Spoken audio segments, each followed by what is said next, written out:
ఈరోజు వాగ్దానము పరిశుద్ధాత్మ వాగ్దానం. పరిశుద్ధ గ్రంథం బైబిల్లో నుంచి ఈ వాగ్దానాన్ని మనము చదువుకుందాం. 2వ రాజుల గ్రంథం 6వ అధ్యాయము 16వ వచనాన్ని మనం చదువుకుందాం. అతడు భయపడవద్దు, మన పక్షమున ఉన్నవారు వారి కంటే అధికులై ఉన్నారని చెప్పి. ఈరోజు పరిశుద్ధాత్మ వాగ్దానం ఏమిటంటే, భయపడవద్దు, మన పక్షమున ఉన్నవారు వారి కంటే అధికులై ఉన్నారు. ప్రభునందు ప్రియులారా, ఆ దినము భక్తుల ద్వారా పరిశుద్ధాత్మ దేవుడు మాట్లాడుతూ ఉంటే, ఈరోజు ఈ వాగ్దానం ద్వారా మనందరితో పరిశుద్ధాత్మ దేవుడు మాట్లాడుతున్నాడు. కాబట్టి మీరు గమనించండి, ఆనాటి కాల సమయంలో ఎలీషా చుట్టూ ఒక పెద్ద సైన్యం వచ్చింది. సైన్యం వస్తే వాళ్ళందరిని చూసి ఎలీషా ఏమంటున్నాడంటే, ఒక గొప్ప మాటను పలుకుతున్నాడు. ఏమన్నాడంటే, మన పక్షమున ఉన్నవారు వారి కంటే అధికులై ఉన్నారు. మీరు గమనించండి, ఎప్పుడైనా సరే మీ యొక్క చుట్టూ సమస్యలు, ఒకవేళ ఆ ఎలీషా చుట్టూ రథాలు గుర్రాలు సైన్యం ఉన్నట్టు, అలాగనే మన చుట్టూ కూడా అపవాది సంబంధమైన జనం మన చుట్టూ కొన్నిసార్లు ఉంటారు. మీరు గమనించండి, మరి ఎలాంటి పరిస్థితుల్లో మనకున్నప్పుడు మన జీవితంలో ప్రియమైన దేవుని బిడ్డలారా, మరి ఎలాంటి పరిస్థితులు మనం ఆ సమయంలో చూస్తూ ఉంటాం. మనం కూడా చాలా భయపడతా ఉంటాం, చాలా అధైర్యపడతా ఉంటాం, చాలా కృంగిపోతూ ఉంటాం. కానీ మనం కూడా ఎలీషా వలె చెప్పగలగాలి. నా ప్రియ దేవుని బిడ్డలారా, మీరు గమనించండి, ఒకవేళ కొన్నిసార్లు నీ చుట్టూ సమస్యలు, కష్టాలు, బాధలు, ఇబ్బందులు, శోధనలు, ఎన్నో పరిస్థితులు నీ చుట్టూ కూడా కలిగి ఉండవచ్చు. కానీ అలాంటి పరిస్థితుల్లో మనం ఏం చేస్తున్నాం? ఒకవేళ ఎలీషా వలె మనం కూడా ధైర్యంగా ఉండి, ఒకవేళ విశ్వాసంతో ఉండి, దేవుడు చాలా గొప్పవాడు, నిజంగా ప్రియమైన దేవుని బిడ్డలారా, అలా మనం చెప్పగలిగితే, సమస్య కంటే నా దేవుడు గొప్పవాడు, రోగం కంటే నా దేవుడు గొప్పవాడు, కష్టాలు నష్టాలు బాధల కంటే నా దేవుడు గొప్పవాడు, ప్రతి పరిస్థితుల కంటే నా దేవుడు గొప్పవాడు. ఒకవేళ మన జీవితంలో ప్రియమైన దేవుని బిడ్డలారా అలా చెప్పగలుగుతున్నామా? అయితే ఒకవేళ ఎలీషా వలె మనం చెప్పగలిగితే, ఆ దినము ఎలీషాతో ఉన్న దేవుడు ఎలాగైతే శత్రువుల్ని చెదరగొట్టాడో, ఈరోజు సమస్యలు, అపవాది తీసుకొచ్చే కష్టాలు, రోగాలు, వ్యాధుల నుంచి నీ జీవితంలో గొప్ప విడుదల కలుగుతుందండి. నా ప్రియ దేవుని బిడ్డ, ఒక ప్రాంతంలో ఒక సహోదరుడు ఉన్నాడు.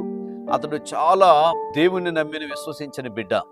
కానీ ఒక ఆఫీసులో వర్క్ చేస్తూ ఉంటే, ఆఫీసు యజమానుడు ఎలాంటి వాడంటే, మేనేజరు ఆ క్రైస్తవుడైనటువంటి క్రీస్తు యొక్క బిడ్డని తెలిసి అతన్ని బాగా శోధించేవాడండి. అతన్ని బాగా బాధ పెట్టేవాడు. నిజంగా సూటిపోటి మాటలు, సూటిపోటి ఏదో ఒక రకంగా అనేవాడు. ఒక వర్క్ ఇచ్చి అది ఎంత మంచిగా చేస్తున్నా సరే దాంట్లో ఏదో ఒక లోపం వెతకటం, ఏదో ఒకటి అంటాం, ఇలా జరుగుతుందండి. నా ప్రియ దేవుని బిడ్డలారా, అలాగా జరుగుతూ ఉండగా ప్రతి దాన్ని కూడా హృదయంలో దాచుకొని, మనసులో దాచుకొని ప్రార్థన చేసేవాడు. ఒకరోజు ఎలాగైనా ఈ వ్యక్తిని ఎలాగైనా సరే కొంచెం కించపరచాలని చెప్పి ఆ మేనేజర్ ఒక ఆలోచన చేశాడు. ఏంటి ఆలోచన అంటే, మేనేజర్ అంట ఓ పెద్ద టాస్క్ ఇచ్చి, ఇది నీవు ఈ టైంలో చేయాలి. వాస్తవంగా ఆ వర్క్ని ఓ వారం చేయాలనుకోండి, దాన్ని ఒక 2 డేస్లోనే చేయాలి. చేయకపోతే నీ మీదకి ఎలాంటి ఆరోపణ అని చెప్పి అతను పెట్టాడు. నిజంగా ప్రియమైన దేవుని బిడ్డలారా, ఆ వారం రోజుల వర్క్ తీసుకుని వెళ్ళి చాలా బాధపడ్డాడు. అయితే ఒక విషయం నిజంగా ఎలీషా వలె చెప్పగలిగాడు. ఏంటండి ఆ మాట చెప్పగలిగాడంటే, ప్రియమైన దేవుని బిడ్డలారా, ఆ దినము ఎలీషా చుట్టూ ఉన్న పెద్ద సైన్యం కంటే దేవుడు నా పక్షం ఉన్నవాడు గొప్పవాడు అని చెప్పగలిగాడు. నిజంగా ప్రియమైన దేవుని బిడ్డలారా, జరిగిన గొప్ప విషయం ఏంటంటే, అది దేవుడు అతనికి తోడుగా ఉండి అంత పెద్ద వర్క్ని సింపుల్గా చిన్నగా తీసేశాడండి. నిజంగా నా ప్రియ దేవుని బిడ్డలారా, ఒకటి ఈరోజు నీ చుట్టూ సమస్యలు, నీ యొక్క శరీరం మీద రోగాలు, నీ కుటుంబంలో కష్టాలు, అప్పులు, బాధలు ఎన్నో నీ జీవితంలో ఉండవచ్చు. కానీ దేవుడు అంటున్నాడు, వాటన్నిటిలో నుంచి నీకు గొప్ప విడుదల ఈరోజు ఇవ్వబోతున్నాడు.